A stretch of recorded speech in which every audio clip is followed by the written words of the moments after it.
It is very lucky to live in 21st century Taiwan.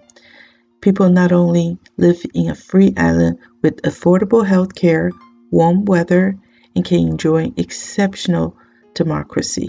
I mean, for Asian standard. Especially in recent years, voters have the keys to power, so both major parties offer many incentives during election years, like pension for the elderly, affordable health care, government subsidized utility, and quality education at only about 5% of United States tuition. So in a few years, huge payouts to farmers, young family with kids, elderly, well basically it's government buying votes through legal money laundering. Well, you can't blame them because having the next generation to pay for our spending is nothing new. Actually, about 80 years ago, Chinese governments avoided bankruptcy during World War II by printing paper money. Then it got worse during Chinese Civil War. They tried to fight inflation by issuing new currencies, but no one wanted the worthless paper. The government then forced all families to render their goods in exchange for the worthless paper. And that's how they lost China in just a few years. To avoid the same nightmare, a lot of governments now choose to feed their spending habits through borrowing. Some countries even declare bankruptcy every once in a while to get out of debt.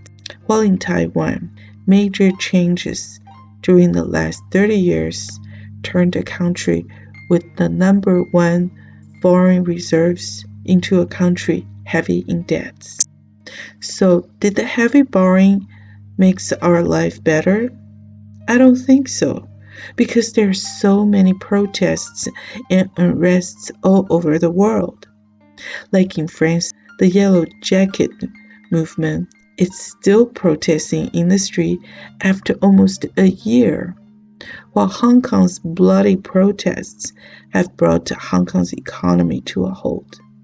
Of course, most media call that democratic movement, which encourages similar protesters in other countries to do the same, which encouraged similar protests in many countries.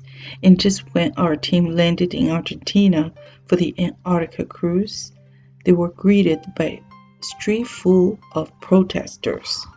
After seeing how misleading some of the medias are today, we decided to talk to the Argentina protesters to learn about their cause. And after walking the street and talked to about 50 people, we gave up. None of them speaks English. While one person did talk to us, but he was against the protest. He said some group offered money to poor people, so they would just march on the street. I don't know enough to say if it is true or not, but I can tell you, none of the person in the march were interested in talking to us, nor understand English. Things turned from bad to worse when our ship arrived in Chile. We visited the city 4 years ago, and it was beautiful. A huge park built 120 years ago over the hills offered everyone a chance to view their beautiful city, and there is a zoo there too, while most homes have picture-perfect gardens. But in October 14, 2019, protests started fare evasion by secondary school students after government announced transportation fare increase. 4 days later, people started to vandalize the city. They burned 17 of the 91 subway stations, caused chaos damages. On the same day, President of Chile, Sebastián Pinera, announced a state of emergency, authorizing the deployment of Chilean army forces across the main regions to enforce order and prevent the destruction of public properties. The riots soon spread over to the entire country. On October 25, 2019, over 1 million people took their anger to the street. They demand President Pinera to resign. As of December 28th, 29 people have died, nearly 2,500 have been injured, and 2,840 people have been arrested. I don't live in Chile, so I can't tell you how good or bad the government is. But while touring the city, the tour guide said every Chilean is given a chance to buy a home.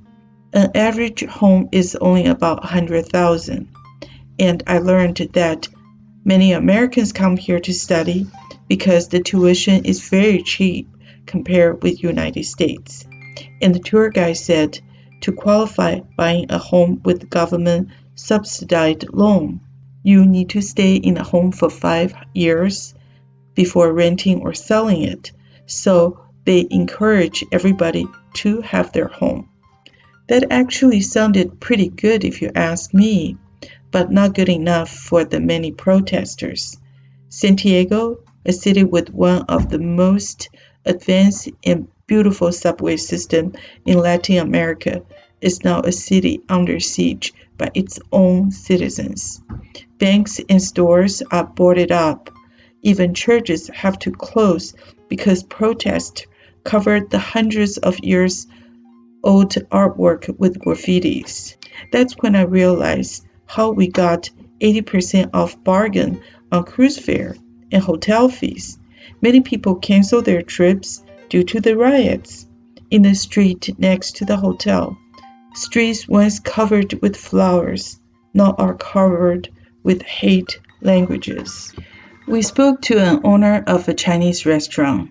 She told us how many Chinese shop owners now moving back to China.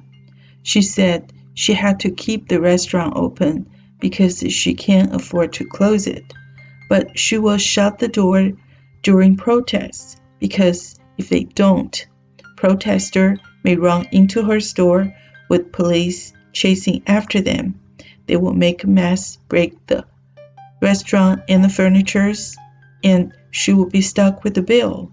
So that's why you hardly see any more stores open. They're either damaged or too afraid to remain open. It was scary even listening to it, but we got to see the aftermath with our own eyes during our tour through the city. In many parts, we see traffic control personnel in the street with no street light. We were told that most of the streetlights were broken during the riots. But why don't they just replace those? I asked.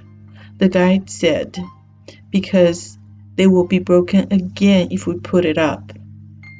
So they hired many green jackets to direct traffic. But why don't they use police? I asked. Because there's not enough police to keep peace. Although it is true that we have more than any other generation had in history, the one big problem is that we do not feel we had enough. And if we don't have what we want, many times we will blame others.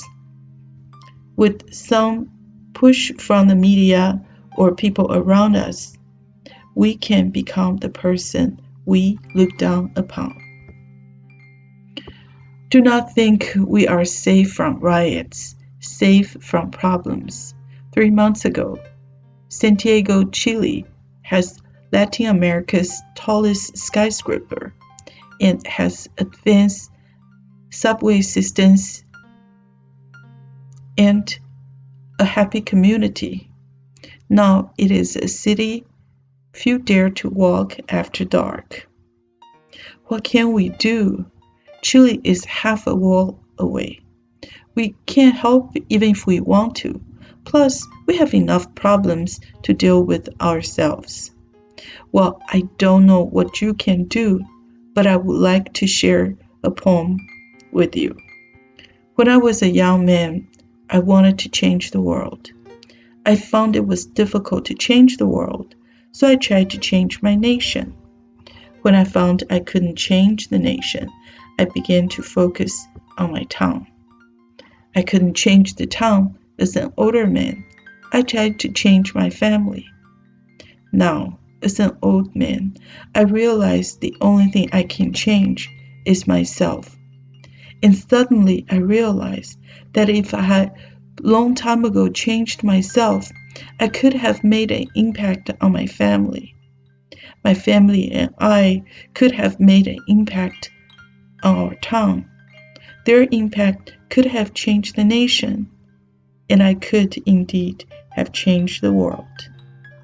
Let's change the world by changing ourselves.